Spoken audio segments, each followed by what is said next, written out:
الحمد للہ وکفا وسلام علی عبادہ الذین اصطفی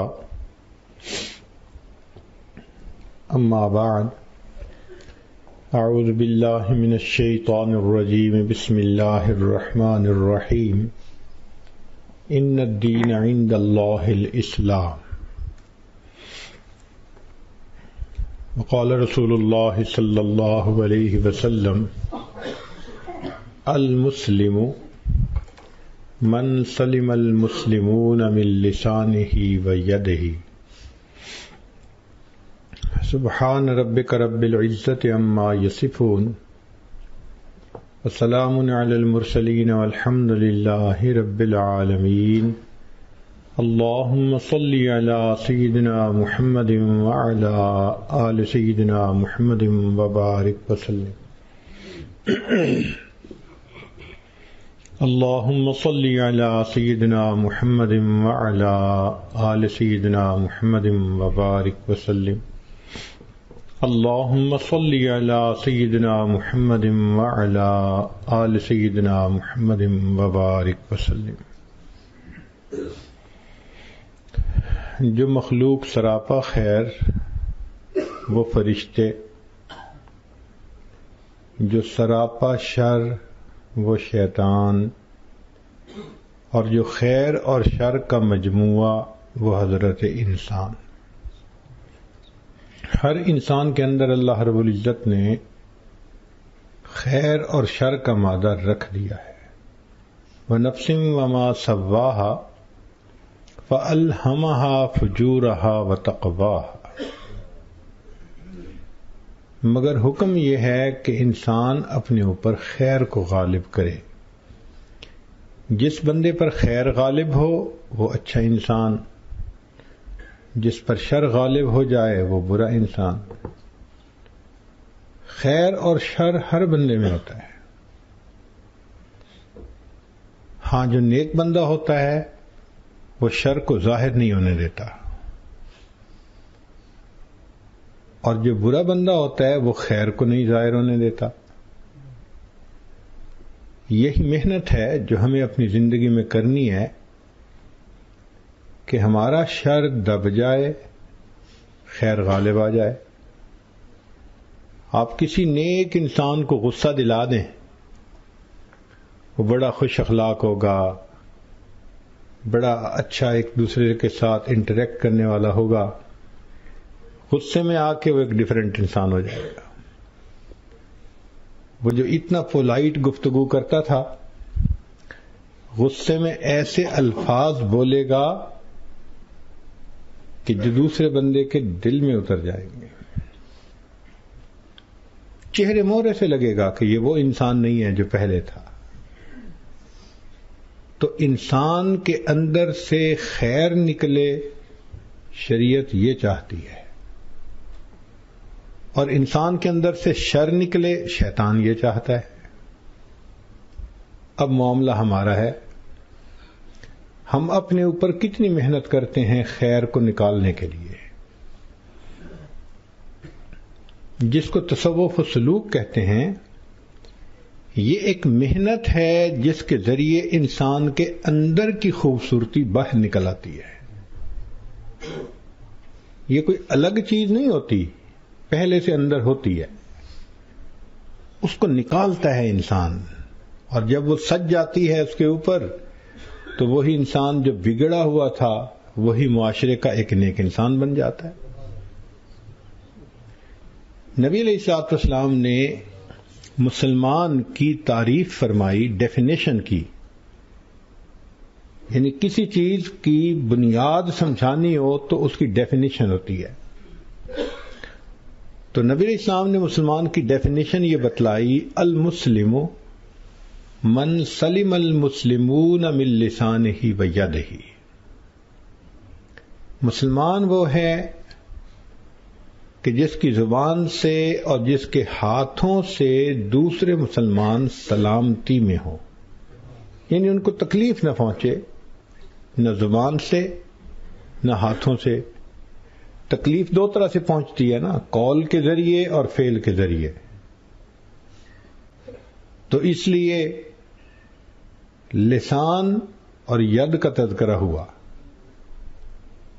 کہ نہ زبانی تکلیف پہنچائے نہ عملی طور پر تکلیف پہنچائے. اب اس حدیث مبارکہ میں زبان کو مقدم کیا گیا.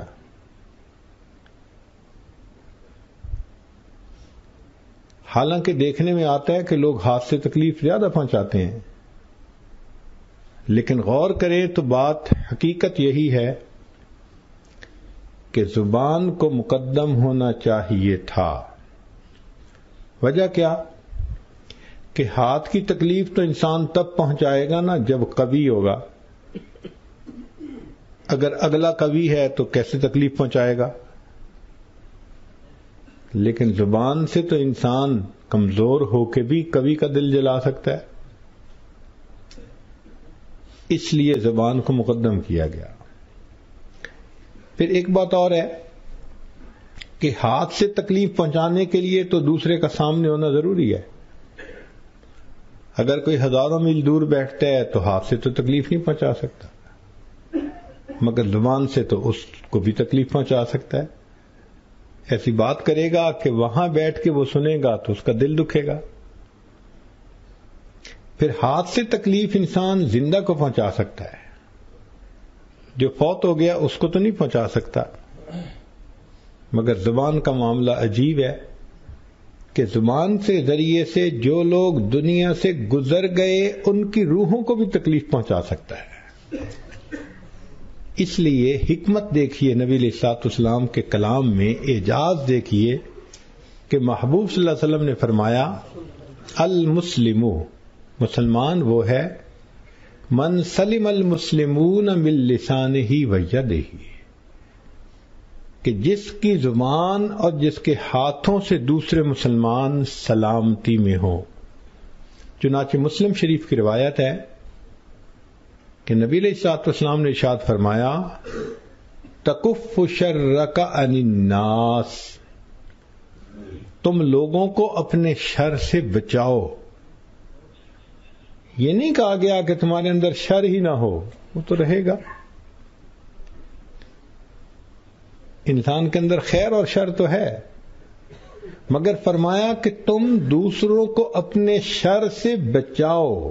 اس کا کیا مطلب؟ کہ روکو اپنے آپ کو، اپنے آپ کو تم کنٹرول کرو، قابو کرو. تم اپنے آپ کو کھلا نہ چھوڑ دو کہ جو آیا کہہ دیا، جو آیا کر دیا. نہیں، اپنے کو لگام دو، دوسروں کو اپنے شر سے بچاؤ.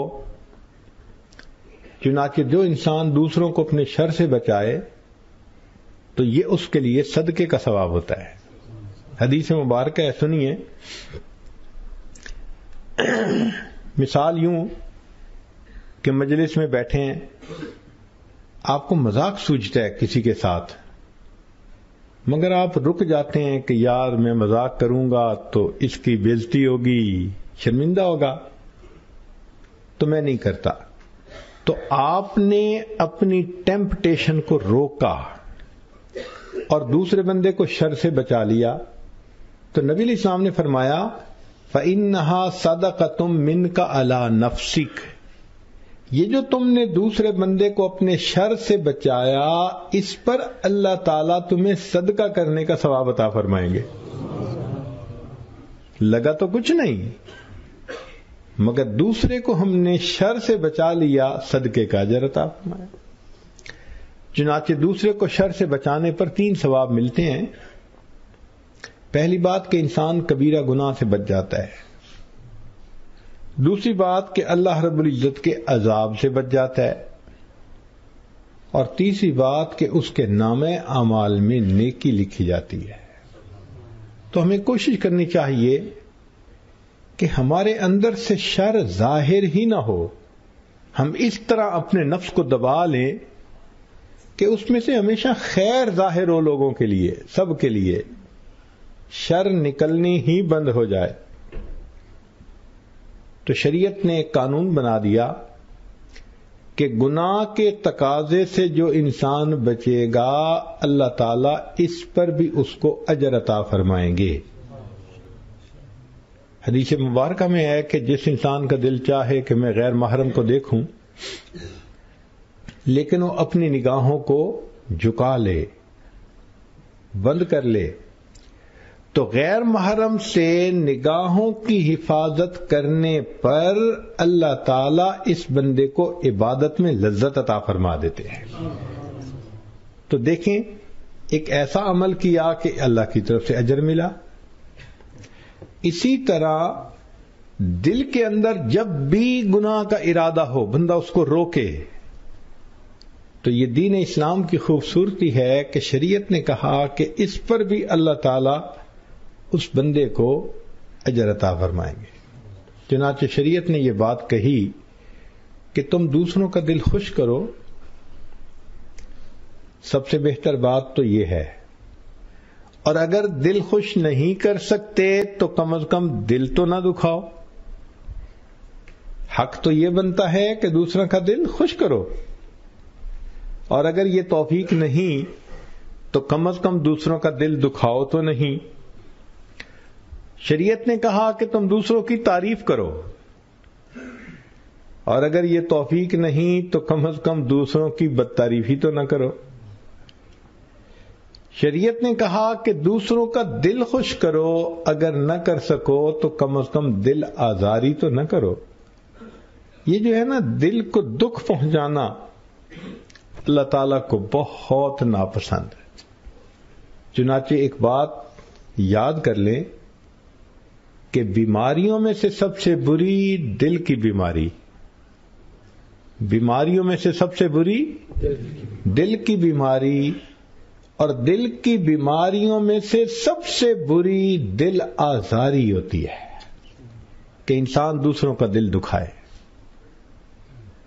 اس لیے شریعت نے کہا کہ دوسروں کی غیبت کرنا کبیرہ گناہ ہے۔ یہاں تک حدیث پاک میں فرمایا کہ الغیبت اشد من الزنا، کہ غیبت زنا سے بھی زیادہ بڑا جرم ہے۔ کیوں؟ کہ دوسرے بندے کا دل دکھتا ہے۔ اس لیے جو بندہ دوسروں کا دل دکھائے، جہنم میں اس کے لیے پنشمنٹ کی جگہ الگ بنی ہوئی ہوگی۔ عام لوگوں کو جو پنشمنٹ ملتی ہے اس کو اس سے الگ دی جائے گی۔ قرآن مجید میں اللہ تعالیٰ فرماتے ہیں وَيْلٌ لِكُلِّ ہُمَزَةٍ لُمَزَةٍ، ویل ہے، بربادی ہے اس بندے کے لیے جو عیب جو ہو اور عیب گو ہو۔ یہ دو الگ الگ بیماریاں ہیں۔ بعض لوگوں کو عیب ڈھونڈنے کی بیماری ہوتی ہے، وہ ہر ایک میں عیب ڈھونڈتے پھرتے ہیں، اس میں یہ ہے، اس میں یہ ہے، اس میں یہ ہے، اس میں یہ ہے۔ تو عیب کا ڈھونڈنا اور تلاش کرنا یہ الگ بیماری۔ اور بعض لوگوں کی عادت ہے کہ ان کو کسی کا عیب پتہ چل جائے تو وہ سب میں پھیلا دیتے ہیں، یہ الگ بیماری۔ تو پہلے کو کہیں گے عیب جو، عیب کی تلاش کرنے والا، اور دوسرے کو کہیں گے عیب گو، عیب کو آگے بتانے والا۔ اور بعض لوگوں میں دونوں بیماریاں ہوتی ہیں، عیب جو بھی ہوتے ہیں، عیب گو بھی ہوتے ہیں۔ تو شریعت نے دونوں کا تذکرہ کیا کہ ان دونوں کے لیے ویل۔ علماء نے لکھا کہ جہنم میں ایک الگ سیکشن ہے، اس کا نام ویل ہوگا۔ وہاں پر ان لوگوں کو بھیجا جائے گا پنشمنٹ کے لیے، جیسا گناہ ویسی پنشمنٹ۔ اب دنیا میں یہ گناہ کیا کرتے تھے کہ لوگوں کا دل دکھاتے تھے، تو جہنم میں ان کی پنشمنٹ بھی ویسی۔ فرمایا وَيْلٌ لِكُلِّ ہُمَزَةٍ لُمَزَةٍ،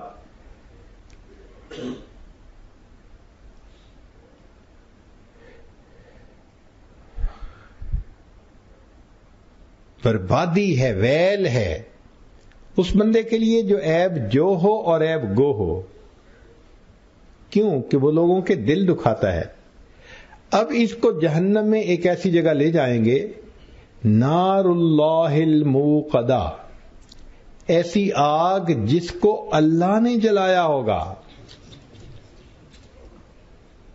تو اس بندے کو وہاں جا کر آگ کے ستون کے ساتھ باندھ دیا جائے گا، اور پھر وہ جو آگ کے انگارے ہوں گے التی تطلع علی الافئدہ، وہ انگارے وہاں سے اٹھیں گے اور سیدھا اس کے دل پر آ کر ٹارگٹ کریں گے۔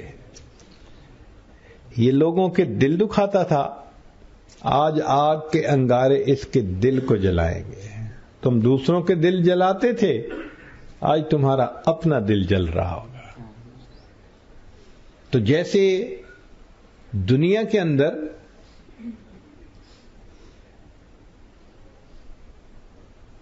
ایسے اوزار ہیں کہ ان کے اندر پروگرام کر دیں تو وہ ٹارگٹ پہ جا کے لگتے ہیں، تو اللہ تعالیٰ کی وہ جلائی ہوئی آگ بھی ایسے ہوگی کہ سیدھا اس بندے کے دل پر جا کر لگے گی۔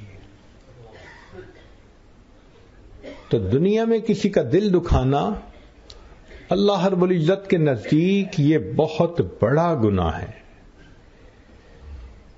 اس لیے کسی شاعر نے کہا، مسجد ڈھا دے مندر ڈھا دے جو کچھ ڈھینے، پر کسے دا دل نہ ڈھاویں رب دلاں وچ رہندا ہے۔ مسجد ڈھا دو، گرا دو یا مندر گرا دو، جو گراتے ہو گرا دو، مگر کسی کا دل نہ دکھانا، اس لیے کہ دل کے اندر تو اللہ رہتے ہیں۔ ابو داؤد شریف کی روایت ہے، نبی علیہ الصلوۃ والسلام طواف فرما رہے تھے تو آپ کی نظر بیت اللہ پر پڑی، تو نبی علیہ السلام نے ارشاد فرمایا، بیت اللہ تیرا مقام بڑا ہے، تیری عزت تیرا شرف بڑا ہے، لیکن حرمت المؤمن ارجح من حرمت الکعبہ، اللہ رب العزت کے نزدیک مومن کی حرمت بیت اللہ کی حرمت سے بھی زیادہ ہے۔ اب بیت اللہ جا کے تو ہم غلاف پکڑ کے روتے پھرتے ہیں، اور مومن کا ذرا سی بات پہ گریبان پکڑ کے کھینچتے ہیں۔ تو مومن کا مقام بیت اللہ سے بھی زیادہ بتلایا گیا، اس کا احترام ہونا چاہیے۔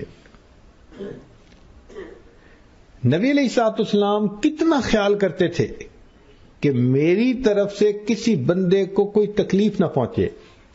حدیث مبارکہ ہے کہ سیدہ صدیقہ رضی اللہ عنہا فرماتی ہیں کہ جب میں سوئی ہوتی تھی اور نبی علیہ الصلوۃ والسلام نے تہجد کے لیے اٹھنا ہوتا تھا تو اتنا آہستہ سے چپکے سے اٹھتے تھے کہ مجھے اٹھنے کا پتہ بھی نہیں چلتا تھا۔ ایک دفعہ میری آنکھ کھلی تو میں نے دیکھا کہ اللہ کے نبی صلی اللہ علیہ وسلم ننگے پاؤں چل رہے ہیں، تو میں نے پوچھا، اے اللہ کے حبیب صلی اللہ علیہ وسلم آپ نے جوتے کیوں نہیں پہنے؟ فرمایا، عائشہ تم سوئی ہوئی تھی، میں نے جوتے نہیں پہنے کہ جوتوں کی آہٹ سے تمہاری نیند نہ کھل جائے۔ اتنا خیال اپنے گھر والوں کا، سوچئے اللہ کے حبیب صلی اللہ علیہ وسلم کتنا خیال فرماتے تھے کہ دوسرے کو تکلیف نہ پہنچے، اور یہی عمل صحابہ رضی اللہ عنہم کی زندگیوں میں نظر آتا ہے۔ چنانچہ مشہور واقعہ ہے کہ سیدنا صدیق اکبر عنہ کا دور خلافت ہے، عمر لانو ایک دفعہ ملنے کے لیے آئے تو انہوں نے ایک چمڑے کا کاغذ یا جیسا بھی تھا دیکھا کہ اس کے اوپر جو معذور لوگ ہیں یا ایلڈرلی ہیں، سینئر سٹیزن جن کو کہتے ہیں، ان کے نام لکھے ہوئے ہیں، اور آگے لکھا ہوا ہے کہ ان کا ایڈریس کہاں ہے، اور پھر یہ بھی لکھا ہوا ہے کہ ان کی خدمت کون کرے گا۔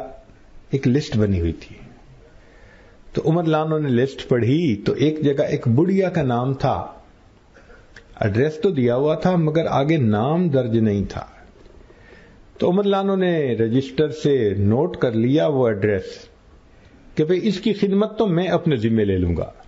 یعنی صحابہ لانم کے ہاں یہ بھی ایک عادت، اچھی عادت تھی، ہر بندہ فزیکلی کسی نہ کسی دوسرے معذور کی یا بوڑھے کی خدمت اپنے ذمے لے لیا کرتا تھا۔ اب آج کے دور میں تو اپنے ماں اور باپ کی خدمت نہیں کر پاتے۔ اپنے استاد کی خدمت نہیں کر پاتے. چنانچہ عمر رضی اللہ عنہ اگلے دن فجر پڑھنے کے بعد اس بڑی عورت کے گھر گئے. دروازہ کھٹکھٹایا. اس نے پوچھا کون؟ فرمان لگے عمر. کیوں آئے ہیں؟ آپ کو کوئی کام ہو تو بتا دیجئے، میں کرنے کے لیے حاضر ہوں. اس نے کہا بھائی کچھ دنوں سے ایک بندہ آتا ہے اور وہ میرے سارے کام کر جاتا ہے. کام کیا ہوتے تھے کہ اس کے برتن دھو دینا، گھر میں جھاڑو دے دینا، یا باہر کنویں سے پانی بھر کے اس کو گھر میں پہنچا دینا. باقی کام تو گھر کی عورتیں خود ہی کر لیتی تھیں. اس نے کہا جی کوئی بندہ آتا ہے اور وہ یہ سارے کام کر کے چلا جاتا ہے. عمر رضی اللہ عنہ نے سوچا کہ اچھا کل میں تہجد پڑھ کے آ جاؤں گا. اگلے دن تہجد پڑھ کے آئے. دروازہ کھٹکھٹایا. بڑی اماں نے بتایا کہ بھائی وہ تو کوئی آیا تھا کام کر کے چلا گیا. تو عمر رضی اللہ عنہ نے پوچھا کہ اماں وہ آدمی کون ہے؟ میں تو نہیں جانتی. نام کیا ہے؟ نہ کبھی میں نے پوچھا نہ کبھی اس نے بتایا. اماں اس کا چہرہ مورا کیسا ہے، قد کاٹ کیسا ہے؟ اس نے کہا بھائی وہ آتا ہے تو دروازہ کھٹکھٹا کے کہتا ہے پردہ کر لیں. میں کمرے میں چلی جاتی ہوں. جب سارے کام ہو جاتے ہیں تو وہ آخر پہ دروازہ کھٹکھٹا کے بتا دیتے ہیں کہ میں جا رہا ہوں، آپ آ جائیں، پردہ ختم ہو گیا. میں نکلتی ہوں، وہ جا چکا ہوتا ہے. میں نے آج تک اس کا چہرہ بھی نہیں دیکھا. عمر رضی اللہ عنہ بڑے حیران ہوئے کہ یہ کون اللہ کا بندہ ہے کہ جو اس طرح خدمت کرتا ہے کہ نہ اپنا نام بتایا نہ کبھی اپنی شکل دکھائی کہ کون ہے. اگلا دن ہوا تو عمر رضی اللہ عنہ نے عشاء کی نماز پڑھی اور پڑھنے کے بعد اس بڑھیا کے گھر کے قریب ایک جگہ آ کر چھپ کر بیٹھ گئے. پوری رات جاگوں گا، آج میں دیکھوں گا کہ کون ہے جو یہ کام کرتا ہے. کافی دیر بیٹھے گزر گئی. جب رات گہری ہو گئی، جب رات کا ایسا وقت آ گیا کہ لوگ میٹھی نیند سو جاتے ہیں، پن ڈراپ سائلنس ہو گئی، تو فرماتے ہیں کہ اس وقت میں نے ایک بندے کو دیکھا جو اندھیرے کے اندر آہستہ آہستہ چلتے چلتے بڑھیا کے دروازے کے قریب ہو رہا ہے. جب قریب آیا تو میں کھڑا ہوا اور میں نے پوچھا من انت، آپ کون ہے بھائی؟ تو جواب میں ابو بکر صدیق لانو کی آواز آئی کہ میں ابو بکر ہوں. میں نے کہا امیر المومنین، آپ خدمت کرتے ہیں اس عورت کی اور آپ نے لسٹ میں اپنا نام بھی نہ لکھا کہ کسی کو پتہ ہی نہ چلے، جگہ خالی چھوڑی. اور پھر میں نے ایک بات پوچھی کہ امیر المومنین آپ کے پاؤں میں جوتی نہیں ہے، آپ کے پاس جوتے ہیں نہیں یا آپ گھر چھوڑ کے آ گئے؟ تو صدیق اکبر نے جواب دیا یہ رات کا سونے کا وقت ہے، میں اپنے جوتوں کو گھر میں اتار کے پیدل ننگے پاؤں اس لیے آیا کہ ابو بکر کے جوتوں کی آہٹ سے کسی کی نیند نہ کھل جائے. یہ تربیت تھی جو نبی علیہ الصلوۃ والسلام نے صحابہ کو دی تھی کہ تم دوسرے کا اتنا بھی دل نہ دکھاؤ، اتنی بھی تکلیف نہ پہنچے تمہاری وجہ سے کسی کو. تو پھر عمر رضی اللہ عنہ کا اپنا بھی یہی حال تھا. چنانچہ عمر رضی اللہ عنہ کا دور خلافت ہے. اپنے غلام اسلم کو فرماتے ہیں کہ اسلم، میں مدینہ طیبہ کے اندر تو راؤنڈ کرتا ہی رہتا ہوں کہ کون کس حال میں ہے. چلو سنا ہے میں نے کہ ایک قافلہ باہر آیا ہے اور مدینے سے باہر اس نے اپنے خیمے لگا لیے، ذرا ان کے حالات معلوم کر کے آئیں. چنانچہ اپنے غلام کو لے کر وہاں چلے گئے. خیموں والے اکثر لوگ سوئے ہوئے تھے، بس ایک خیمے کے آگے ایک عورت بیٹھی ہوئی تھی اور اس نے آگ جلائی ہوئی تھی، تو وہ اس میں چمچ ہلاتی تھی اور اس کے 2 بچے ساتھ رو رہے تھے. عمر رضی اللہ عنہ گئے، اس عورت کو سلام کیا، پوچھا کہ اللہ کی بندی یہ تمہارے بچے کیوں رو رہے ہیں؟ اس نے کہا کہ میں بیوہ عورت ہوں، میرے پاس کچھ مال پیسہ نہیں، تو میں ان کے لیے کھانے پینے کی کوئی چیز خرید نہیں سکی. اب ان کو بھوک لگی ہوئی ہے تو میں نے آگ جلا کر برتن کے اندر صرف پانی ڈال دیا ہے اور چمچ ہلاتی رہتی ہوں. یہ انتظار کرتے کرتے بالآخر رو رو کے سو جائیں گے, میری رات گزر جائے گی. اب عمر لانو نے جب یہ بات سنی تو وہ کانپ اٹھے کہ یہ تو ذمہ داری میری ہے, اور اس عورت کے بچے اتنی تکلیف میں. چنانچہ وہاں سے کہنے لگے اچھا میں ابھی آتا ہوں. واپس آئے اور بیت المال سے ایک آٹے کی بوری لی, چینی یا گڑ کی بوری لی, اور کچھ گھی لیا, اس کا ٹین لیے, اور سارا سامان اپنے غلام اسلم کو کہا کہ اسلم اس کو میری پیٹھ پہ لاد دو. اس نے کہا امیر المومنین میں آپ کا نوکر غلام, آپ مجھے حکم دیں. فرمان لے نہیں, قیامت کے دن اپنا بوجھ میں اٹھاؤں گا, آج بھی میرا بوجھ مجھے ہی اٹھانا ہے, یہ میری ذمہ داری تھی. چنانچہ عمر لانو نے وہ بوری اپنے کندھے پہ رکھی, اور دورے ہو رہے تھے بوجھ کی وجہ سے, چونکہ ہر وقت تو نہیں اٹھاتے تھے, مگر لے کے چلے اور بالآخر وہاں پہنچے. وہاں پہنچ کے اس عورت کو کہا کہ دیکھو یہ آٹا ہے اور یہ گڑ ہے اور یہ گھی ہے, تم اس کا حلوہ سا بناؤ اور بچوں کو کھلاؤ. اس نے کہا اچھا میں برتن تیار کرتی ہوں. فرمان لگے تم برتن تیار کرو, آگ میں جلاتا ہوں. امیر المومنین لکڑیاں قریب پڑی تھیں, وہ لیں اور آگ جلانے لگے. اب لکڑیاں گیلی تھیں تو جلتی نہیں تھیں, تو اسلم لانو کہتے ہیں کہ مجھے تو پیچھے بٹھا دیا عمر لانو نے, اور پھونکے مار رہے ہیں لکڑیاں جلانے کے لیے, اور آگ جلتی نہیں. میں دیکھ رہا ہوں کہ ان کی داڑھی گنجان تھی, اس کے اندر سے دھواں نکل رہا تھا, یعنی نیچے سے لکڑیوں کا دھواں ان کی داڑھی میں سے گزر کے جا رہا تھا. اب دھوئیں کے اندر پھونکے مارنا تکلیف دہ کام ہوتا ہے, مگر وہ بیٹھے رہے, جلاتے رہے, حتیٰ کہ انہوں نے آگ جلا لی. جب آگ جل گئی, اس عورت نے آگ کے اندر گھی ڈالا اور کچھ آٹا ڈال دیا اور کچھ گڑ ڈال دیا. تو بچوں نے جب اس کی خوشبو سونگھی نا تو رونے کی بجائے اب ذرا خوش ہونے لگے, اور انتظار میں کہ کچھ نہ کچھ بن جائے گا. جب اس کا حلوہ حریرہ بن گیا تو اس نے اس کو اتار دیا کہ میں ٹھنڈا کرتی ہوں, ان کو کھلاتی ہوں. میں نے کہا امیر المومنین اب تو ان کا وہ کھانا بن گیا, اب چلیں ہم, رات ہو گئی. عمران کا نہیں, ابھی یہیں بیٹھنا ہے. چنانچہ اس عورت نے اپنے بچوں کو وہ کھانا کھلایا تو بچوں نے خوب پیٹ بھر کے کھانا کھایا, اور کھانا کھا کے وہ کھیلنے لگ گئے. میں نے کہا امیر المومنین اب تو انہوں نے کھانا کھا لیا,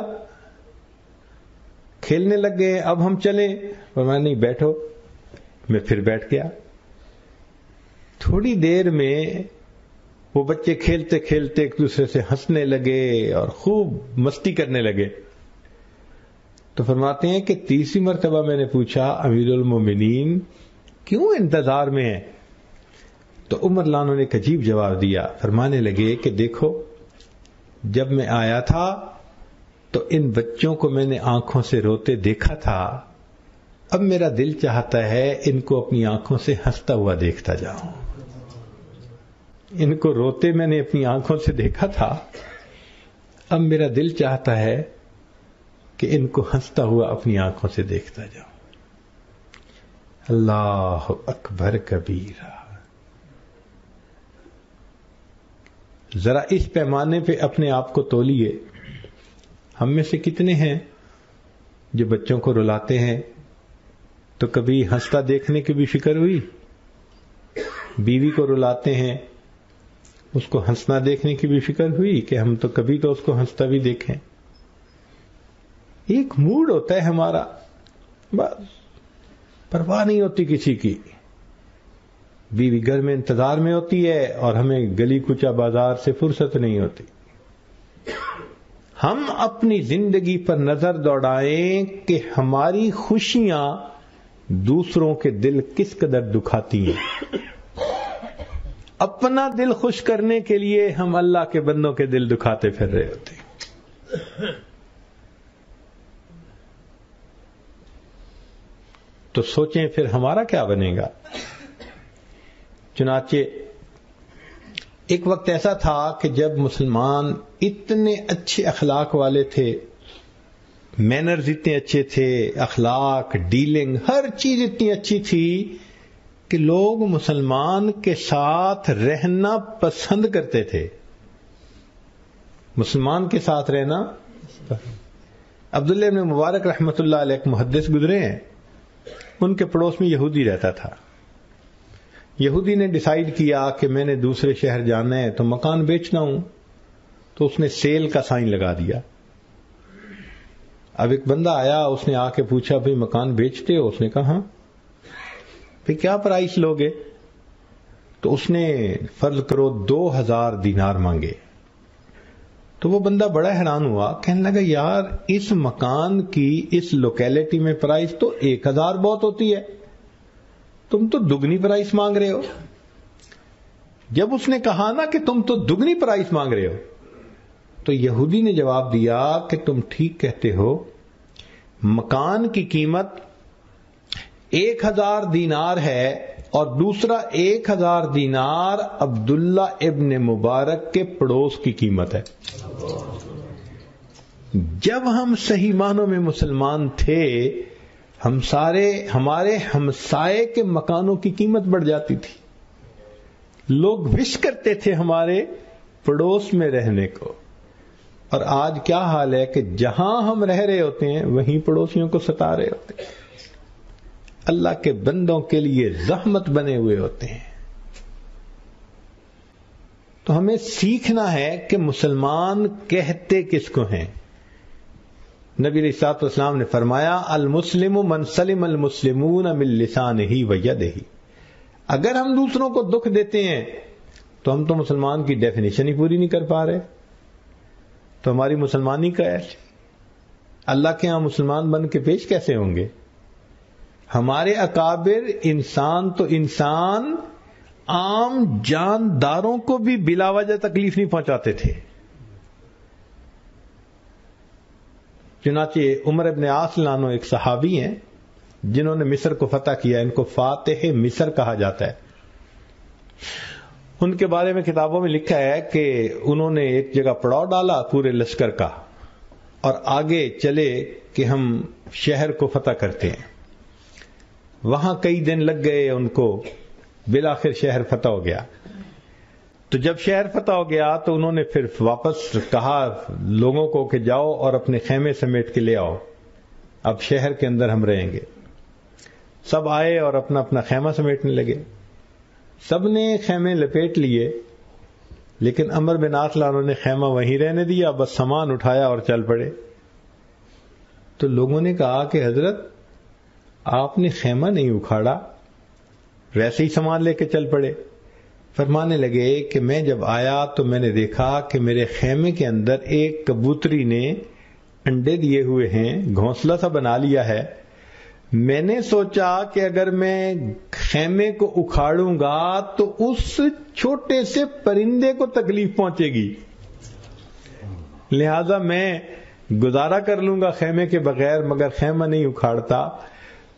عمر بن عاص لانو وہاں سے آگے چلے گئے، خیمہ وہیں رہا، حتیٰ کہ پھر اس جگہ پر ایک شہر آباد ہوا جس کا نام فسطاط پڑ گیا. فسطاط عربی میں کہتے ہیں خیمے کو. آج بھی مصر کے اندر فسطاط نام کا شہر موجود ہے. اتنا تو وہ خیال رکھتے تھے نا کہ میری وجہ سے پرندے کو تکلیف نہ پہنچے. یا اللہ، وہ کیسے انسان تھے کہ جو سب کے لیے رحمت بن کے رہتے تھے. چنانچہ ایک بزرگ کے واقعہ لکھا ہے کہ وہ بیوی کے کہنے پر گئے کپڑے خریدنے کے لیے. ایک تھان خریدا، لائے اور لا کے بیوی کو دیا کہ بھئی یہ کپڑا میں نے خریدا ہے. اس نے کہا کپڑا تو بہت اچھا ہے، مجھے بہت پسند آیا. کہنے لگے اچھا ذرا دینا، میں ابھی تھوڑی دیر میں اس کو واپس لے آتا ہوں. وہ تھان لے کے چلے گئے. تو بیوی حیران کہ بھئی کپڑا لے کے آئے تھے اور اچھا کپڑا تھا، پتہ نہیں کیوں لے کر گئے. کچھ دیر کے بعد واپس آئے. اچھا یہ تھان رکھ لو. اس نے کہا گئے کہاں تھے؟ کہنے لگے جب میں تمہیں تھان دینے لگا تو میں نے دیکھا کہ اس تھان کے اوپر ایک چیونٹی چل رہی ہے، اور اس چیونٹی کی طرح کی چیونٹیاں میں نے اس کپڑے کی دکان کے قریب چلتے ہوئے دیکھی تھیں، تو میں سمجھا کہ یہ تھان پر تھی اور میری وجہ سے یہ اپنی فیملی سے الگ ہو گئی. میں اس کا دل نہیں دکھانا چاہتا تھا، تھان لے کر کپڑے کی دکان پر گیا، چیونٹی کو وہاں چھوڑ کے کپڑے کو واپس لے آیا. یہ اللہ کے وہ بندے تھے جو چیونٹی کو بھی نہیں دکھ دینا چاہتے تھے. انسان تو بڑی بات ہوتی ہے، مسلمان کا دل دکھانا تو اللہ کے ہاں بہت بڑی بات ہے. چنانچہ ہمارے اکابر تو چھوٹے چھوٹے جانوروں کا خیال رکھتے تھے.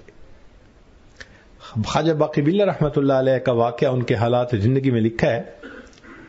یہ سمرقند کے رہنے والے تھے، اور آپ جانتے ہیں کہ سردیوں میں سمرقند کے اندر بہت ٹھنڈ ہوتی ہے، چونکہ سائبیریا کی یخ ہوائیں رات کو دن کو وہاں ایسی ٹھنڈ پہنچا دیتی ہیں کہ -20 ڈگری سینٹی گریڈ ٹیمپریچر آ جاتا ہے. اتنی ٹھنڈک ہوتی ہے. اور واقعی وہاں پر تو سردیوں میں لحاف یا کسی ایسی چیز کے بغیر بیٹھنا بھی مشکل ہوتا ہے. خواجہ باقی باللہ رحمۃ اللہ تہجد کے لیے اٹھے اور وضو کیا، اور وضو کر کے آئے مصلی پر، اور انہوں نے جلدی سے نفل پڑھ لیے. اب جب نفل پڑھ لیے تو سردی لگ رہی تھی، ٹھٹر رہے تھے، کانپ رہے تھے، تو یہ واپس اپنے بستر کی طرف آئے کہ میں رضائی میں بیٹھوں. تو انہوں نے کیا دیکھا کہ کہیں سے ایک بلی آئی اور وہ ان کے بستر میں گھس کے بیٹھ گئی تھی. اب انہوں نے بلی کو جب اپنے لحاف کے اندر لپٹ کے بیٹھے دیکھا تو سوچنے لگ گئے کہ میں اگر لحاف کو ہلاؤں گا تو بلی کی آنکھ کھل جائے گی، نیند خراب ہوگی، کوئی بات نہیں. یہ واپس لوٹ کر آئے اور مصلی کے اوپر بیٹھ گئے، اور جو کچھ دیر تھی بلی نے سونا تھا وہ سو لیا، اتنی دیر یہ ذکر کرتے رہے، ٹھٹھرتے رہے، سردی برداشت کرتے رہے. جب بلی چلی گئی تب بستر پر آئے.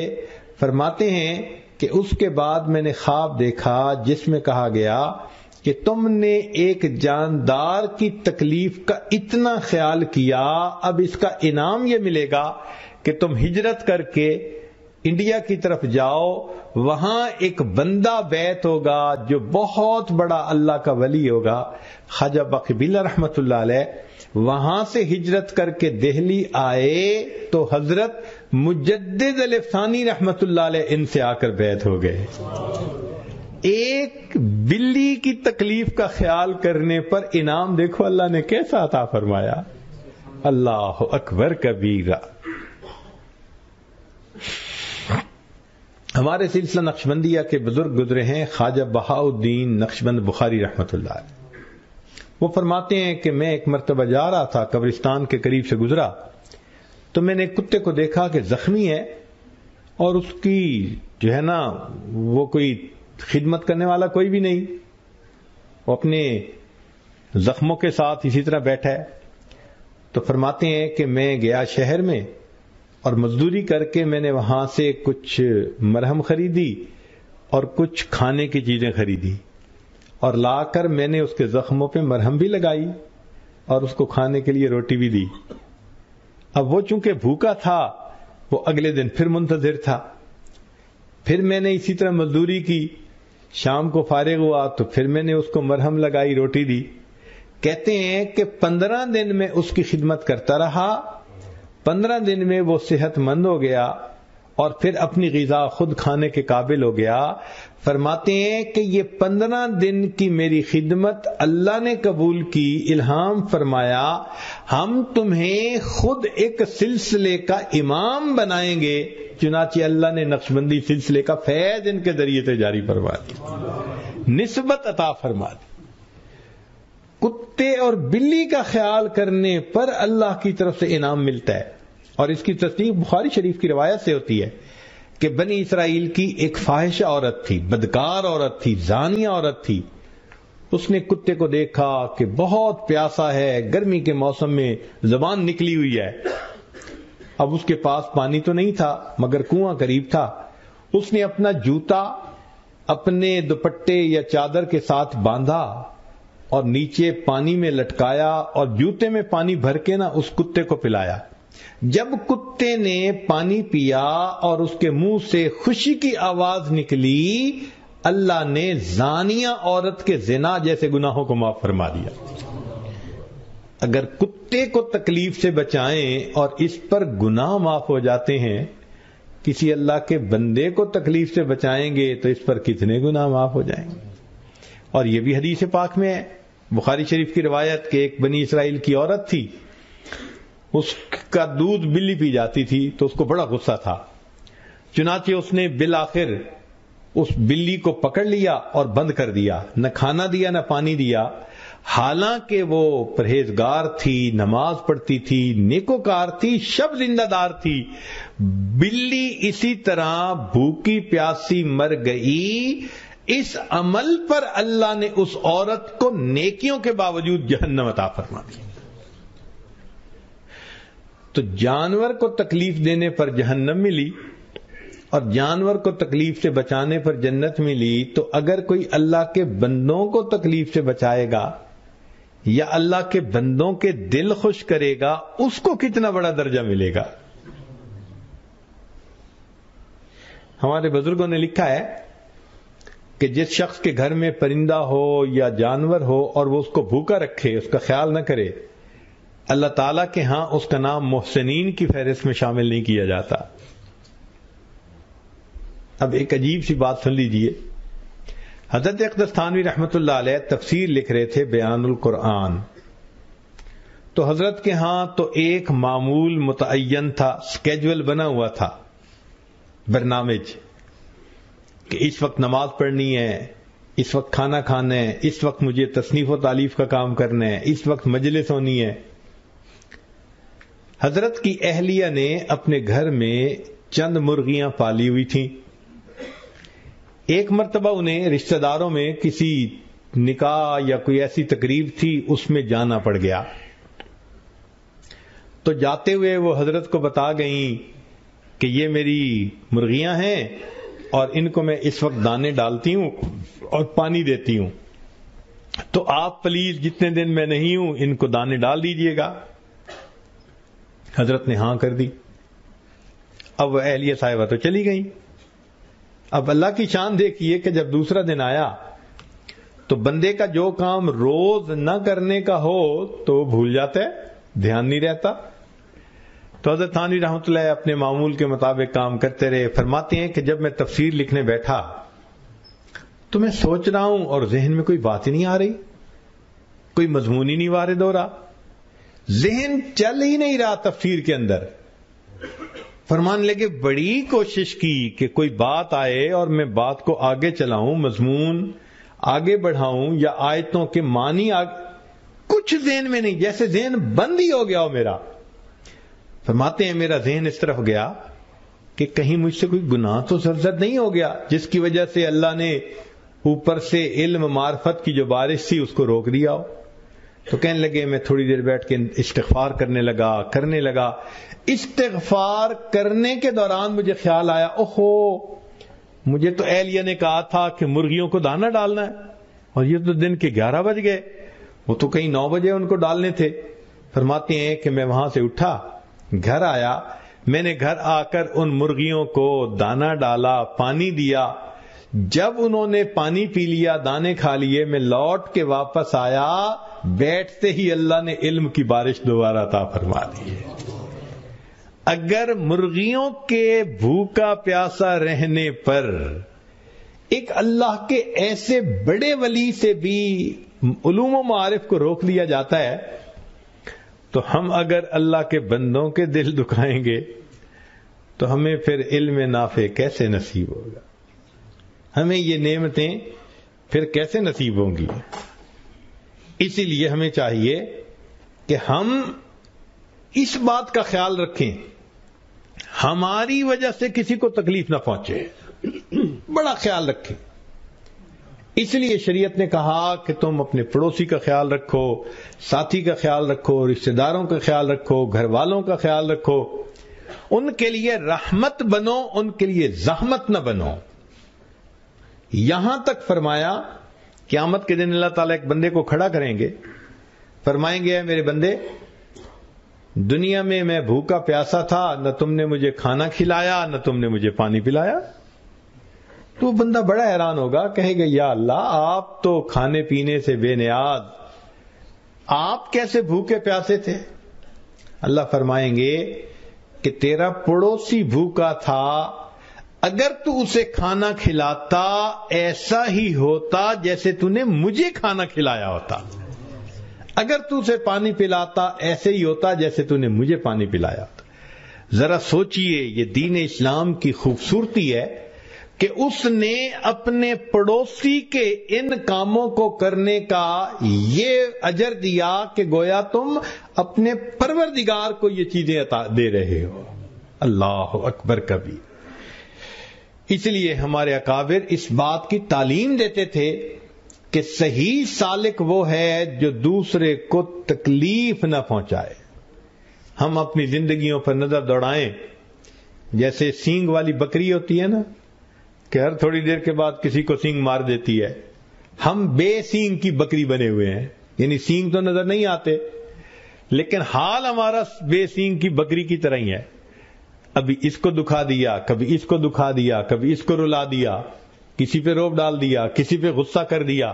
خود کہتے ہیں وہ جی غصہ آتا ہے مجھے قابو نہیں ہوتا۔ بھائی اللہ کے بندے، آج ہم سے ہمارا غصہ قابو نہیں ہوتا، کل اگر قیامت کے دن اللہ نے ہم پر غصہ فرما لیا تو پھر کیا بنے گا؟ اس لیے علماء نے لکھا ہے کہ جب کسی کو غصہ آئے اور وہ قابو میں نہ آ رہا ہو تو وہ سوچے کہ آج مجھے ان پہ غصہ کرنے کا موقع مل رہا ہے، کل قیامت کے دن آئے گا کوئی میرا بھی مالک ہے اور وہ مجھ پہ بھی غصہ دکھا سکتا ہے، پھر کیا بنے گا؟ تو ہم اللہ تعالیٰ کے جی یہ سب توجہ فرمائی، بلو رنگ کی ایک گاڑی ہے، نیلے رنگ کی گاڑی ہے، ووکس ویگن، فورن SJ04USN SJ04USN، جس صاحب کی بھی وہ غلط پارک کی ہوئی ہے، اس کی وجہ سے ساتھیوں کو تکلیف پہنچ رہی ہے، برائے مہربانی اس کو موو کر دیں۔ تو اللہ کے بندوں کو ہم تکلیف نہ پہنچائیں، اور اگر تکلیف پہنچائیں گے تو ہماری نیکیاں اللہ کے ہاں قبول نہیں ہوں گی۔ ہمارے حضرت مرشد عالم رحمت اللہ علیہ اپنا واقعہ سناتے تھے، لوگ تو اپنے فضائل بیان کرتے ہیں نا، تو جو مخلص حضرات ہوتے ہیں وہ پھر اپنی غلطیاں بھی بتاتے ہیں کہ میں نے ان کی تصحیح کیسے کی۔ یہ مخلص بندوں کی دلیل ہوتی ہے۔ حضرت فرمانے لگے کہ میں ایک مرتبہ وضو کر رہا تھا، بڑھاپے کی عمر تھی، اور والدہ صاحبہ وضو کروا رہی تھیں، لوٹے سے پانی ڈال رہی تھی۔ اب وضو کرتے کرتے ذرا ان کی توجہ کسی اور طرف ہوئی اور پانی جتنا ڈالنا چاہیے تھا اتنا نہیں آ رہا تھا، تو فرماتے ہیں کہ میں نے غصے میں کہہ دیا کہ تم دھیان کیوں نہیں دے رہی؟ بندہ کہہ دیتا ہے ایسے جیسے جھڑک کے بات کر دی۔ تو فرماتے ہیں کہ میں نے دیکھا کہ ان کا چہرہ ذرا غمزدہ سا ہو گیا، خاموش ہو گئی، جیسے ان کو دکھ ملا کہ میں وضو کروا رہی ہوں اور ذرا سی بات پہ انہوں نے خامخواہ ڈانٹ دی ہے۔ تو فرمانے لگے وضو تو میں نے کر لیا، اب وضو کر کے میں مسجد کی طرف چلنے لگا کہ نماز پڑھوں۔ جب مسجد کے دروازے پر پہنچا تو میرے دل میں خیال آیا میں نے ذرا سی بات پہ بیوی کا دل دکھایا ہے، اب میں اللہ کے سامنے ہاتھ باندھ کے کھڑا ہوں گا تو میری نماز کیسے قبول ہوگی؟ تو میں نے ایک چھوٹے بچے کو بلایا، اور اس زمانے میں حضرت امامت خود کرواتے تھے، اور اس بچے کو بھیجا کہ جاؤ مسجد کے لوگوں کو بتاؤ کہ میں ابھی تھوڑی دیر میں آ رہا ہوں، میرا انتظار کریں نماز کے لیے۔ اور فرماتے ہیں کہ میں مسجد کے دروازے سے لوٹ کے پھر گھر گیا، گھر 10-15 قدم پہ تھا، اور گھر جا کے میں نے اپنی بیوی سے معذرت کی، بھائی مجھے معاف کر دیں، مجھ سے غلطی ہوئی، میں نے آپ کو دکھایا اور آپ کو خواہ مخواہ میں نے ڈانٹ۔ تو بی بی مسکرا پڑی، کہنے لگی نہیں کوئی بات نہیں. میں نے اس کو مسکراتا دیکھا، پھر میں لوٹ کے آیا اور آ کر میں نے مسجد میں امامت کروائی اور میں نے دعا مانگی، اللہ اب میری نماز کو قبول فرما لینا. ہمارے اکابر اللہ کے بندوں کا اتنا بھی دل نہیں دکھایا کرتے تھے. اب ذرا ایک بات اور سن لیجیے. حضرت میاں اصغر حسین دیوبندی رحمت اللہ علیہ ہمارے اکابر میں سے تھے. ان کی خدمت میں حضرت مفتی محمد شفیع رحمت اللہ علیہ کچھ عرصہ کے لیے تشریف لے گئے. جب علم پڑھ لیا کہ بھئی بڑوں میں سے ہیں، ان کی خدمت میں رہیں گے تو کچھ سیکھیں گے، اللہ والوں کی صحبت میں رہنے کا فائدہ ہوتا ہے. تو فرماتے ہیں کہ میں ان کی صحبت میں گیا تو میں نے 2 باتیں وہاں عجیب دیکھی. پہلی بات کہ عشاء کی نماز پڑھ کے واپس آ رہے تھے تو حضرت ایک جگہ پر آ کر رک گئے اور جوتے اتار لیے اور ننگے پاؤں چلتے رہے، اور 20-25 قدم اٹھانے کے بعد پھر دوبارہ جوتا پہن لیا، پھر چلنا شروع کر دیا. مجھے حیرت ہوئی. میں نے پوچھا کہ حضرت آپ جوتے پہن کے آ رہے تھے، گلی تھی، ایک جگہ سے جوتے اتار دیے، ننگے پاؤں چلے، پھر آگے جا کے جوتے پہن لیے، پھر آگے، تو یہ کیا مسئلہ تھا؟ تو حضرت نے مجھے بات سمجھائی کہ دیکھیں، اس محلے میں ایک عورت ہے، شاید ہندو عورت تھی، اور وہ پیشہ کرتی تھی، فاحشہ عورت تھی. تو فرمانے لگے کہ جوانی جب تھی اس کی تو اس کے پاس بہت سارے لوگ آتے تھے، اب ہو گئی ہے وہ بوڑھی، انتظار میں رہتی ہے، آنے والا کوئی نہیں ہوتا. میرا راستہ وہی ہے. میں عشاء کے بعد جب وہاں گلی سے گزرتا ہوں تو میرے ذہن میں خیال آتا ہے کہ مرد کے جوتوں کی آواز پہچانی جاتی ہے، تو اگر میں اس کے گھر کے قریب جوتوں سمیت گزروں گا، اس کو امید لگے گی آواز سن کر کے کوئی میرے دروازے پہ آ رہا ہے، اور جب میں وہاں سے گزر جاؤں گا تو اس کا دل ٹوٹے گا کہ میرا دروازہ تو کسی نے کھٹکھٹایا. اس لیے میں اس کے دروازے کے قریب پہنچ کر جوتے ہی اتار لیتا ہوں اور دروازے سے گزر کر پھر جوتے پہنتا ہوں کہ میرے گزرنے کے پاؤں کی آواز کا بھی اس کو پتہ نہ چل سکے. ایک بدکار عورت کا دل بھی میری وجہ سے نہ دکھے. آپ اندازہ کر سکتے ہیں؟ اللہ اکبر کبیرہ. فرماتے ہیں کہ میں نے اگلے دن حضرت کے ساتھ کھانا کھایا، کھانا بھی تھا، گوشت بھی پکا ہوا تھا، آم بھی تھے. تو میں نے جب خوب کھانا کھا لیا تو دسترخوان اٹھانے کا وقت آ گیا. میں نے کہا حضرت دسترخوان میں سمیٹ دیتا ہوں. تو حضرت نے مجھ سے ایک کویسچن پوچھا کہ تم نے دسترخوان سمیٹنا کسی سے سیکھا ہے؟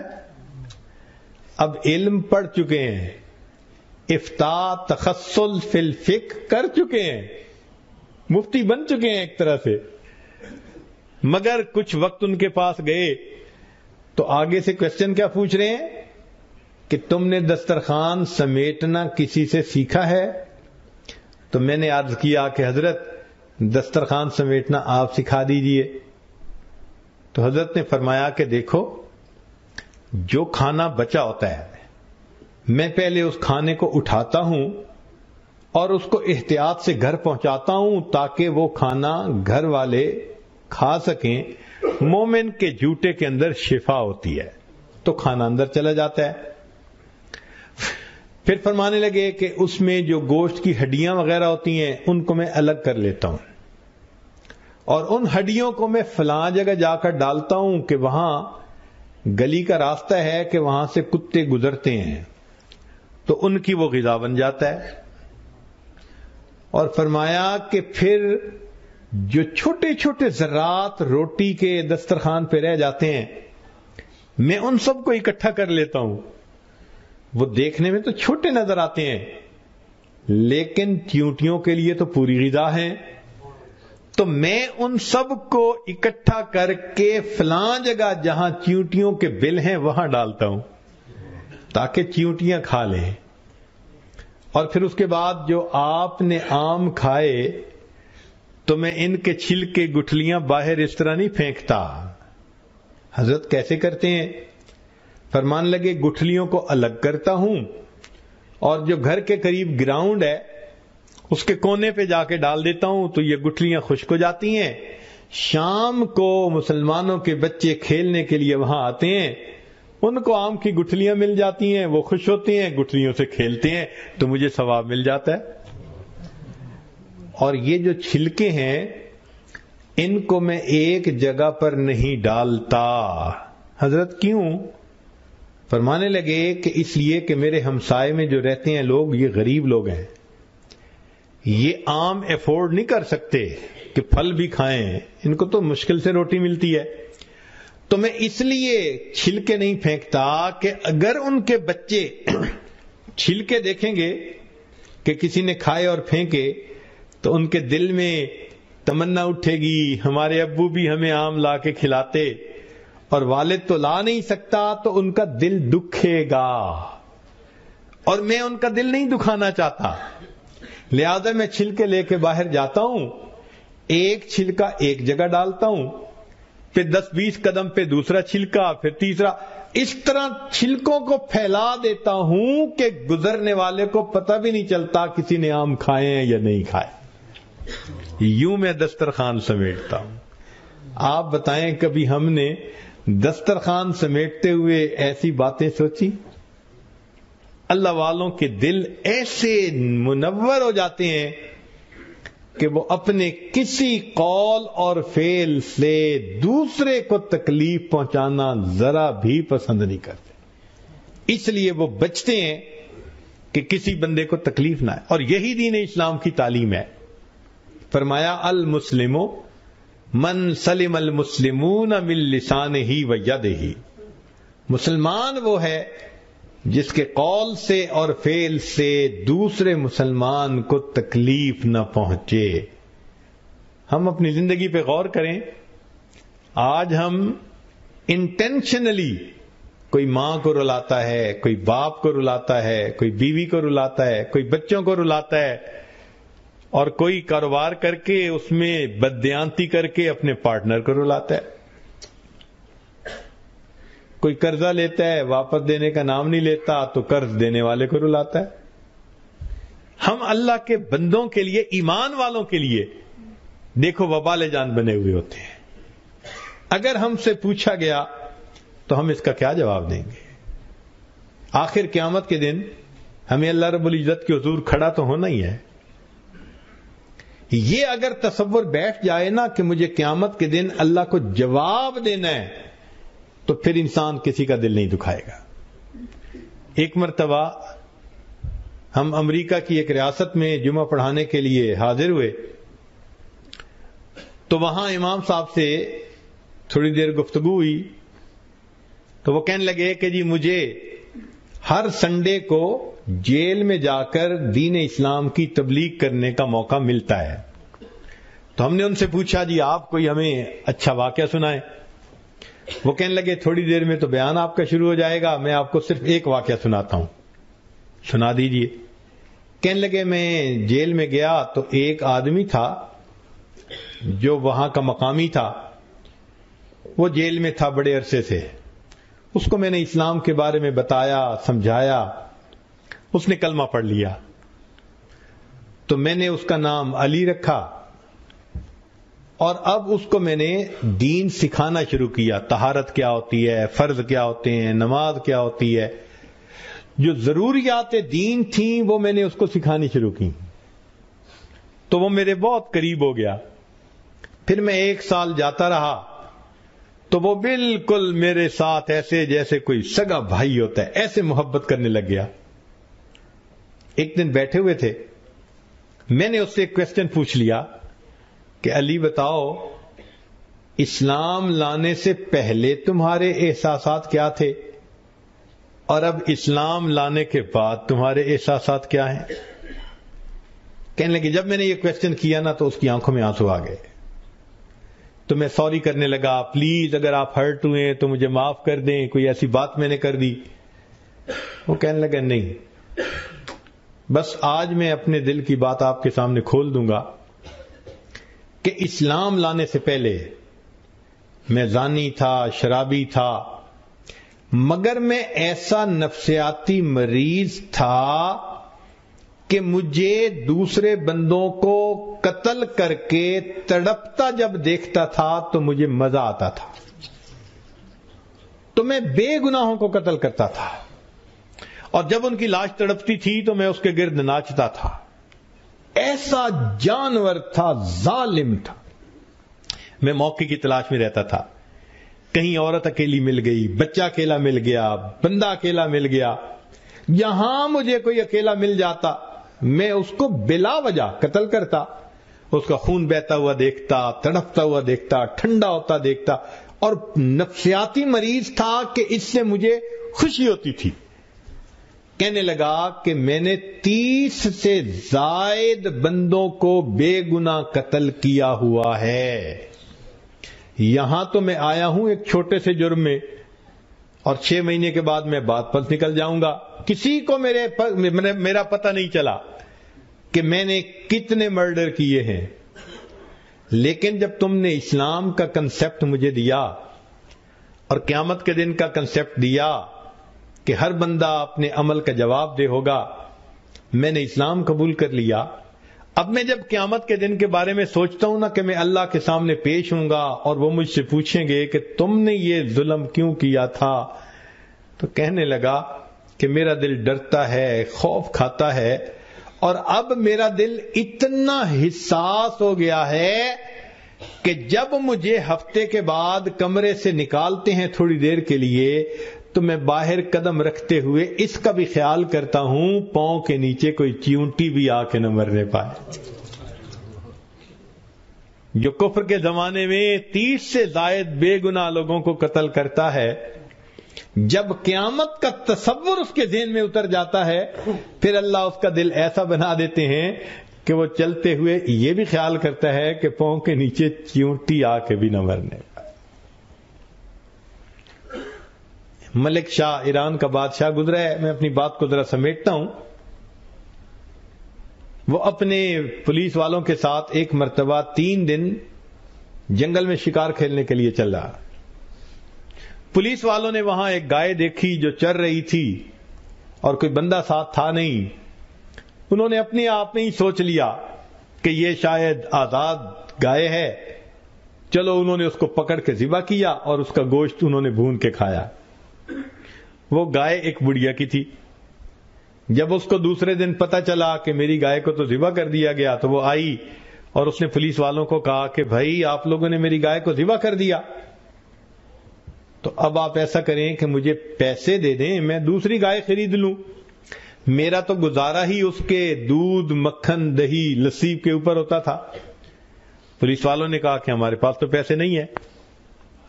اس نے کہا اچھا اگر آپ کے پاس پیسے نہیں تو بادشاہ سے مجھے بات کرنے دیں. ان کا نہیں, ہم آپ کو نہیں موقع دیتے بادشاہ سے بات کرنے کا. تو وہ بوڑھی عورت بڑی پریشان ہوئی کہ اب میں کروں تو کیا کروں. اس نے کسی کو اپنا دکھ سنایا. وہ سمجھدار آدمی تھا. اس نے کہا دیکھو بادشاہ نے 2 دن کے بعد واپس جانا ہے اور واپسی میں ایک دریا ہے جس کے اوپر پل ہے, اس پل سے ہی اس نے گزرنا ہے. تم چلی جاؤ, پل پہ بیٹھ جاؤ. جب بادشاہ کی سواری گزرنے لگے تو سواری کو روک کے بات سنا دینا, بادشاہ تمہیں گائے کے پیسے دے دے گا, اچھا بندہ ہے. لو جی بوڑھی اماں وہاں پہنچ گئی. جب تیسرے دن بادشاہ کی سواری وہاں سے گزرنے لگی تو بڑھیا اٹھی اور بادشاہ کے گھوڑے کی لگام اس نے پکڑ لی, کھڑا کر لیا. تو محمد شاہ نے پوچھا, ملک شاہ نے پوچھا کہ اماں میری سواری کیوں روکی ہے؟ تو بڑھیا نے اس وقت اس کو ایک بات کہی کہ ملک شاہ میرا اور تیرا ایک معاملہ ہے. ملک شاہ میرا اور تیرا ایک معاملہ ہے. میں یہ پوچھنا چاہتی ہوں اس پل پہ چکانا چاہتا ہے یا قیامت کے دن پل صراط پہ چکانا چاہتا ہے؟ کہتے ہیں کہ بوڑھیا نے جب یہ بات کی نا تو اس کی آنکھوں میں سے آنسو آ گئے, نیچے اترا بات پوچھی اور اس کو 7 گایوں کی قیمت دی، 7 گایوں کی، اور 7 گایوں کی قیمت دے کے ہاتھ جوڑ کے کہا کہ اماں ادھر ہی معاف کر دینا، میں پل صراط پہ جواب دینے کے قابل نہیں۔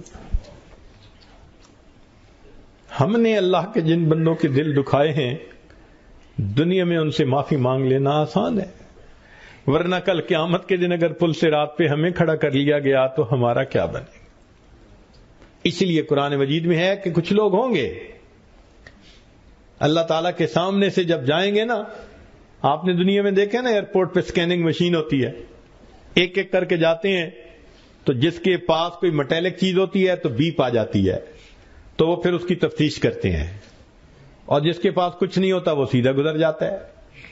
قیامت کے دن اسی طرح ہوگا، ایک ایک بندہ جئتمونا فرادا کما خلقناکم اول مرہ، اللہ فرماتے ہیں ایک ایک کر کے تم میرے سامنے سے جاؤ گے، وہ سکین ہو رہے ہوں گے سارے بندے، اور جنہوں نے دوسروں کے دل دکھائے ہوں گے اور دوسروں کے لیے وبال جان بن کے رہے ہوں گے اور اللہ کے حکموں کو توڑا ہوگا، جب وہ گزرنے لگیں گے تو اس وقت کیا ہوگا؟ پھر بیپ آئے گی، پھر پتہ چل جائے گا۔ تو جیسے دنیا میں کہتے ہیں نا، اچھا بھائی ذرا آپ ایک طرف آئیں، آپ کی ہم نے فزیکل تلاشی لینی ہے، بعض لوگ ہوں گے کہ جو گزرنے لگیں گے تو فرشتے ان کو ایک طرف لے کے جائیں گے اور آواز آئے گی وَقِفُوهُمْ إِنَّهُمْ مَسْئُولُونَ، ان کو روک لیجئے، ہم نے ان کا ٹرائل لینا ہے، ہم نے ان سے تفتیش کرنی ہے، پوچھ گچھ کرنی ہے۔ یہ اوپر سے میاں تسبیح تھے، اندر سے میاں کسبی تھے، اوپر سے انہوں نے چہرے بنا لیے تھے نیکوں والے، گھر بیوی کا دل دکھاتے تھے، ماں کو ستاتے تھے، والد کو دکھ دیتے تھے، بھائی کو دکھ دیتے تھے، یہ اللہ کے بندوں کے لیے وبال جان بنے ہوئے تھے۔ وقفوہم، روک لیجئے ان کو، انہم مسئولون، ہم نے ان کا ٹرائل لینا ہے۔ یہ چھپے گناہ کرتے تھے، لوگوں کے سامنے حاجی بنتے تھے، پاجی بن کے رہتے تھے، ان کو روک لو، ہم ان کی تفتیش کریں گے۔ آج وقت ہے ہم اپنے ان تمام گناہوں کی اللہ سے سچی معافی مانگ لیں۔ نبی علیہ الصلوۃ والسلام نے ارشاد فرمایا، جو بندہ کسی ذمی کا دل دکھائے، ماتحت کا دل دکھائے، انا حجیجہم یوم القیامہ، میں قیامت کے دن ان ماتحتوں کا وکیل بن کے کھڑا ہوں گا، اور جب تک ان کو حق نہیں دلاؤں گا میں اس بندے کو وہاں سے ہلنے نہیں دوں گا۔ اب اگر قیامت کے دن بیوی کے وکیل اللہ کے حبیب صلی اللہ علیہ وسلم بن کے کھڑے ہو گئے کہ تو جو رلاتا تھا تو کس لیے، جن کی شفاعت چاہتے ہیں، جن کی شفاعت کی امید پہ زندگی گزارتے پھر رہے ہیں، اگر وہ ماتحتوں کے وکیل بن کر کھڑے ہو گئے تو ہمارا کیا بنے گا؟ آج وقت ہے ہم اللہ رب العزت سے یہ دعا مانگیں کہ پروردگار عالم، ہمیں نہیں سمجھتی، جانور بنتے رہے، کبھی اس پہ غصہ کیا، کبھی اس کا دل دکھایا، کبھی اس کا دل جلایا۔ مالک آج اس بات کا احساس ہوا کہ آخر قیامت کے دن اس کا ہم نے جواب تو دینا ہی ہے۔ اللہ، ہم ان بندوں سے بھی دنیا میں معافی مانگیں گے، مگر آپ سے بھی معافی مانگتے ہیں، آپ ہمیں اللہ معاف فرما دیجئے، اور آئندہ ہمیں حساس دل عطا کر دیجئے تاکہ ہم کسی کو بھی تکلیف نہ پہنچائیں، ہماری ذات سے کسی کو تکلیف نہ پہنچے، ہم گھر کا اچھا فرد بن کے رہیں، معاشرے کا اچھا فرد بن کے رہیں، اللہ کے بندوں کے لیے رحمت بن کے رہیں۔ اللہ تعالی ہمیں صحیح معنوں میں مسلمان بن کر زندگی گزارنے کی توفیق عطا فرمائے۔ وآخر دعوانا ان الحمد للہ رب العالمین۔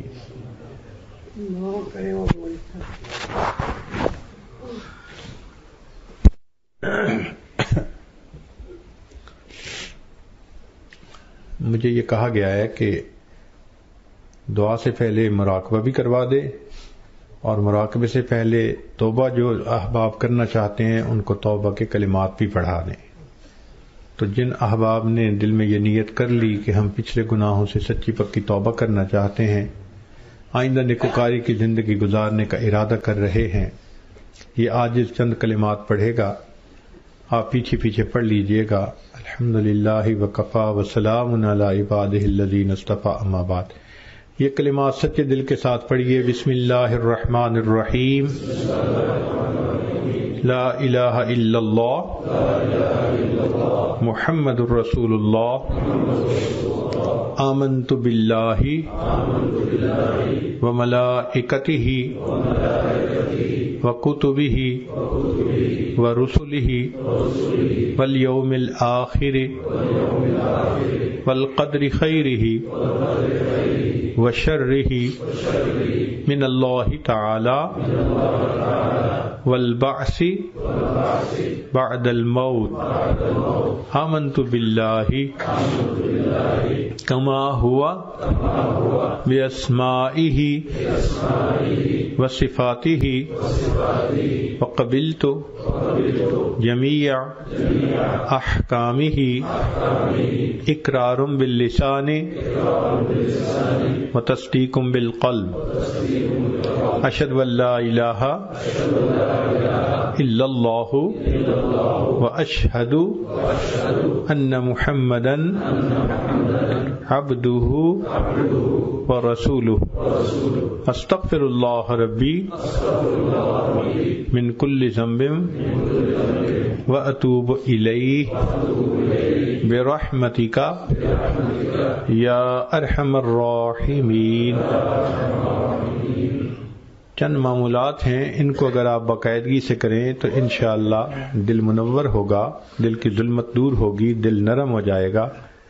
ان میں سے پہلا ہے کہ 100 مرتبہ استغفار صبح اور شام. پھر دوسرا ہے 100 مرتبہ درود شریف صبح اور شام پڑھنا. تیسرا ہے قرآن مجید کی روزانہ تلاوت کرنا، ایک پارہ ہو تو بہت اچھا، ورنہ آدھا پارہ صحیح. چوتھا ہے چلتے پھرتے دل میں ہر وقت اللہ تعالیٰ کا دھیان رکھنا. دست بکار دل بیار، ہاتھ کام کاج میں مشغول، دل اللہ تعالیٰ کی یاد میں مشغول.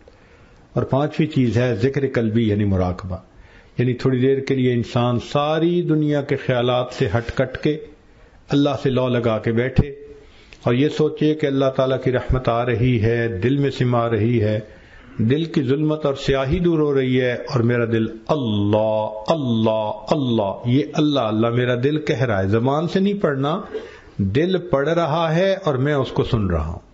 یہ عجیب بات ہے کہ یہ دھیان کر کے بیٹھنا، تھوڑے ہی دنوں میں انسان کو ایک ادراک شروع ہو جاتا ہے کہ واقعی میرا دل جیسے اللہ اللہ اللہ اللہ، اس کو ذکر قلبی کہتے ہیں. اور یہ ذکر لسانی سے 70 گنا زیادہ فضیلت رکھتا ہے، حدیث مبارکہ سے یہ ثابت ہے. آپ روزانہ کچھ دیر یہ کریں گے تو اس کی برکت دیکھیں گے. اس کی مثال ایسے ہی ہے کہ جیسے آپ سیل فون پہ روزانہ بات چیت کرتے ہیں تو پھر رات کو اس کو چارج کرتے ہیں، ریچارج کرتے ہیں. اگر کسی دن چارج کرنا بھول جائیں تو اگلے دن پھر بیٹری فلیٹ ہو جاتی ہے اور فون ہی بند ہو جاتا ہے. اسی طرح ہم روزانہ دفتر میں، دکان پہ اور کام پہ لوگوں کے ساتھ انٹریکٹ کرتے ہیں تو ہمارے دل کی کیفیات کی بیٹری ڈسچارج ہو جاتی ہے. تو اس کو بھی روزانہ چارجر سے لگانے کی ضرورت پڑتی ہے. یہ جو مراقبہ ہے نا، یہ چارجر ہے ایک طرح سے، کہ اللہ کی رحمت آ رہی ہے، دل میں سما رہی ہے، دل کی ظلمت سے آئی دور ہو رہی ہے. تو دیکھا آپ نے کنیکشن جوڑا نا اللہ کی رحمت سے. تو جتنی دیر آپ مراقبے میں بیٹھیں گے آپ کے دل کی کیفیات کی ریچارجنگ ہوتی رہے گی. تو اگر آپ روزانہ ریچارجنگ کرتے رہیں گے تو ماشاءاللہ بیٹری رہے گی، کمیونیکیشن رہے گی، تو انسان کی کیفیات اچھی رہتی ہیں اور سنتوں پہ عمل نصیب ہوتا ہے اور وہ اللہ تعالیٰ کی یاد والی زندگی گزار لیتا ہے. تو یہ 5 اعمال ہیں: درود شریف پڑھنا، استغفار پڑھنا، قرآن پاک پڑھنا، ہر وقت اللہ کا دھیان رکھنا، اور روزانہ 10-15 منٹ صبح اور شام ذکر قلبی یعنی مراقبہ کرنا. ابھی دعا سے پہلے ہم چند منٹ کے لیے مراقبے کی مشق کر لیتے ہیں. آپ سب حضرات جہاں بیٹھے ہیں ظاہر کی آنکھیں بند کر لیجئے اور اپنے دلوں کی طرف متوجہ ہو جائیے. یہ سوچئے کہ اللہ رب العزت کی رحمت آ رہی ہے، دل میں سما رہی ہے. دل کی ظلمت اور سیاہی دور ہو رہی ہے اور دل کہہ رہا ہے اللہ اللہ اللہ. نیچے دیکھیے، نیچے دیکھیے.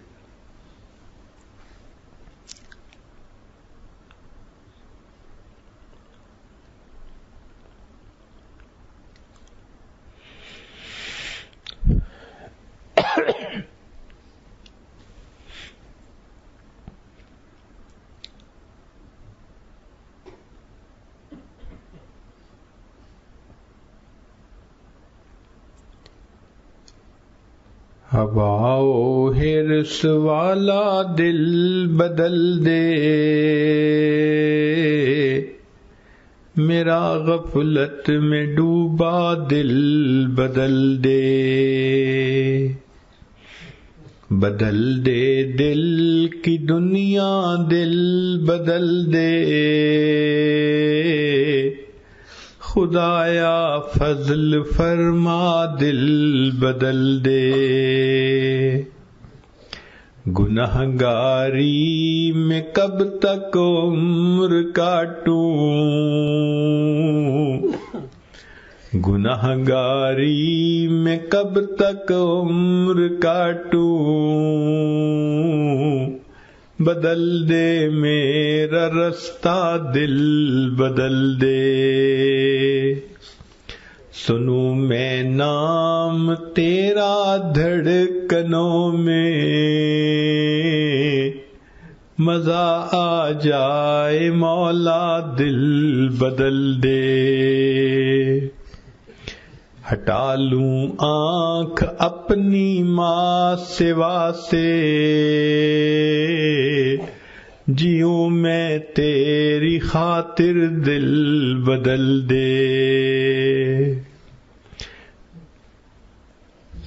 جو ہو دیدار تیرا روز محشر، تو دیکھے مسکرا کر دل بدل دے. یہ کیسا دل ہے سینے میں الہی، جو زندہ بھی ہے مردہ دل بدل دے. پڑا ہوں تیرے در پر دل شکستہ، رہوں کیوں دل شکستہ دل بدل دے. تیرا ہو جاؤں اتنی آرزو ہے، بس اتنی ہے تمنا دل بدل دے. تیرا ہو جاؤں اتنی آرزو ہے، بس اتنی ہے تمنا دل بدل دے. میری فریاد سن لے میرے مولا، بنا لے اپنا بندہ دل بدل دے. گنہگاری میں کب تک عمر کاٹوں، بدل دے میرا رستہ دل بدل دے. ہواؤ ہرس والا دل بدل دے، میرا غفلت میں ڈوبا دل بدل دے.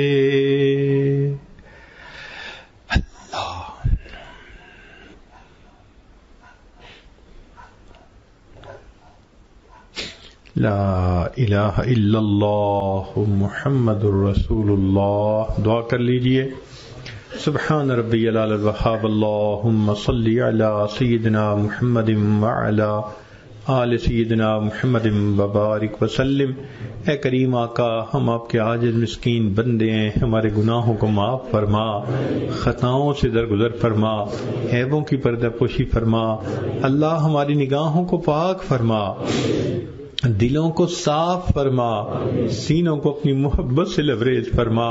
اپنے عشق کی آتش ہمارے سینوں میں پیدا فرما، ہمارے انگ انگ سے اپنے ذکر کو جاری فرما، روئے روئے سے اپنے ذکر کو جاری فرما، ہڈی ہڈی بوٹی بوٹی میں اپنی محبت پیدا فرما۔ اللہ ہمیں نماز کی حضوری نصیب فرما، سجدے کا سرور نصیب فرما، قرآن پاک پڑھنے کا لطف نصیب فرما، رات کے آخری پہر کے مناجات کی لذت نصیب فرما، ایمان حقیقی کی حلاوت نصیب فرما۔ اللہ اس سے پہلے کہ ظاہر کی آنکھیں بند ہو جائیں، من کی آنکھیں کھلنے کی توفیق عطا فرما۔ اس سے پہلے کہ لوگ ہمیں کلمہ پڑھائیں، ہمیں اپنے اختیار سے کلمہ پڑھنے کی توفیق عطا فرما۔ اس سے پہلے کہ لوگ ہمیں غسل دیں، ہمیں غسل توبہ کرنے کی توفیق عطا فرما۔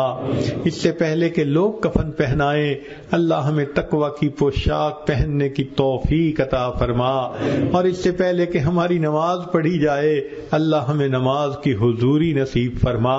اس سے پہلے کہ قیامت کے دن آپ کے سامنے پیشی ہو، اللہ ہمیں اپنی بارگاہ میں قبولیت نصیب فرما۔ زندگی کے آخری حصے کو زندگی کا بہترین حصہ بنا، قیامت کے دن کو زندگی کا سب سے زیادہ خوشیوں بھرا دن بنا۔ اللہ ہمیں نماز کی حضوری نصیب فرما۔ اللہ ذلت سے محفوظ فرما، علت سے محفوظ فرما، قلت سے محفوظ فرما، علم حاصل ہونے کے بعد جہالت کے کاموں سے محفوظ فرما۔ اللہ اپنے قرب کے بعد دوری سے محفوظ فرما، ہدایت ملنے کے بعد گمراہی سے محفوظ فرما، اور اے کریم آقا عزت ملنے کے بعد ذلت سے محفوظ فرما، دوستی کے رنگ میں دشمنی کرنے والوں سے بھی محفوظ فرما۔ اللہ درگزر کا معاملہ فرما۔ بچہ پریشان ہوتا ہے، ماں باپ کی طرف دوڑتا ہے، بندہ پریشان ہوتا ہے، پروردگار کی طرف لوٹتا ہے۔ اے بے قصوں کے دستگیر، اے ٹوٹے دلوں کو تسلی دینے والے، اے خالی جھولیوں کو بھر دینے والے مالک، ہم نے بھی جھولیاں پھیلائی ہیں، اپنی رحمت سے بھرپور فرما۔ اللہ بیماروں کو شفا عطا فرما، بیماروں کو شفا عطا فرما۔ اللہ ہم روحانی بیمار ہیں، ہمیں روحانی طور پر شفا نصیب فرما۔ میرے مولا، ہم آپ کے بندوں کے لیے وبال جان بن کر زندگی گزار رہے ہیں، میرے مولا رحمت کر دیجئے، کرم کر دیجئے۔ اللہ ہمیں حیوان کی بجائے انسان بنا دیجئے، ہم پر رحمت کی نظر فرما دیجئے۔